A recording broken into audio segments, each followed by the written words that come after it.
ತುಮಕೂರು ಲೋಕಸಭಾ ಕ್ಷೇತ್ರ ಜೆಡಿಎಸ್ ಪಾಲಾದ ಹಿನ್ನೆಲೆಯಲ್ಲಿ ಸಂಸದ ಮುದ್ದಹನುಮೇಗೌಡ ಬೆಂಬಲಿಗರು ಶ್ರೀಗಳನ್ನ ಭೇಟಿಯಾಗಿದ್ದಾರೆ. ಆದಿಚುಂಚನಗಿರಿ ಶ್ರೀಗಳಿಗೆ ಮೊರೆ ಹೋಗಿದ್ದಾರೆ ಮುದ್ದಹನುಮೇಗೌಡ ಬೆಂಬಲಿಗರು. ಎಚ್.ಡಿ. ದೇವೇಗೌಡರ ಮನವೊಲಿಸಲು ಆದಿಚುಂಚನಗಿರಿ ಶ್ರೀಗಳಿಗೆ ಮನವಿಯನ್ನ ಮಾಡ್ತಾ ಇದ್ದಾರೆ. ಕಾರಿನಲ್ಲಿ ಆದಿಚುಂಚನಗಿರಿಗೆ ತೆರಳಿದ್ದಾರೆ ಬೆಂಬಲಿಗರು. ಅಂದ್ರೆ ಇಲ್ಲಿ ತುಮಕೂರು ಕ್ಷೇತ್ರವನ್ನ ಉಳಿಸಿಕೊಳ್ಳೋಕೆ ಮುದ್ದಹನುಮೇಗೌಡ ಅಂಡ್ ಟೀಮ್ ಎಲ್ಲ ಕಸರತ್ತನ್ನ ಇಲ್ಲಿ ನಡೆಸ್ತಾ ಇರುವಂತದ್ದು. ಮುದ್ದಹನುಮೇಗೌಡರು ಪಾಪ ಬಹಳ ಒಳ್ಳೆ ಸಂಸತ್ನಲ್ಲಿ ಆಕ್ಟಿವ್ ಆಗಿದ್ರು. ತನ್ನೊಬ್ಬ ಸಂಭಾವಿತ ಸಂಸದನ ರೀತಿಯಲ್ಲೇ ಅವರು ವರ್ತಿಸಿದ್ರು. ಅದನ್ನ ಪಕ್ಷಾತೀತವಾಗಿ ಎಲ್ಲರೂ ಕೂಡ ಹೇಳ್ತಾರೆ. ಅದನ್ನೇ ಅವರು ಮುಂದಿಡ್ತಾ ಇರುವಂತದ್ದು ಮುದ್ದಹನುಮೇಗೌಡರು.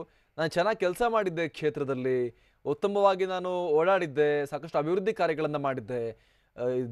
ದೇಶದಲ್ಲಿ ಕಾಂಗ್ರೆಸ್ ಗೆದ್ದಿದ್ದು 40 ಚಿಲ್ಲರೆ ಸೀಟಲ್ಲಿ ಲಾಸ್ಟ್ ಟೈಮ್. ಅಷ್ಟೂ ಎಂಪಿಗಳಿಗೆ, ಸಿಟ್ಟಿಂಗ್ ಎಂಪಿಗಳಿಗೆ ಟಿಕೆಟ್ ಕೊಟ್ಟಿದ್ದಾರೆ, ನಂದೊಬ್ಬಂದೇ ಯಾಕಿಲ್ಲ ಅನ್ನುವಂಥ ಮಾತನ್ನ ಮುದ್ದಹನುಮೇಗೌಡರು ಕೇಳ್ತಿದ್ದಾರೆ. ನನ್ನಂಥವ್ರಿಗೆ ಅನ್ಯಾಯ ಮಾಡಬೇಡಿ ಅಂತ ಹೇಳಿ ಮುದ್ದಹನುಮೇಗೌಡರು ಟಿಕೆಟ್ ಉಳಿಸ್ಕೊಳ್ಳಿಕ್ಕೆ, ಪಕ್ಷದಲ್ಲೇ ತನ್ನ ಟಿಕೆಟ್ ಅನ್ನ ಉಳಿಸ್ಕೊಳ್ಳಿಕ್ಕೆ ಬಹಳ ಒಂದು ಪ್ರಯತ್ನವನ್ನ ಪಡ್ತಾ ಇದ್ದಾರೆ.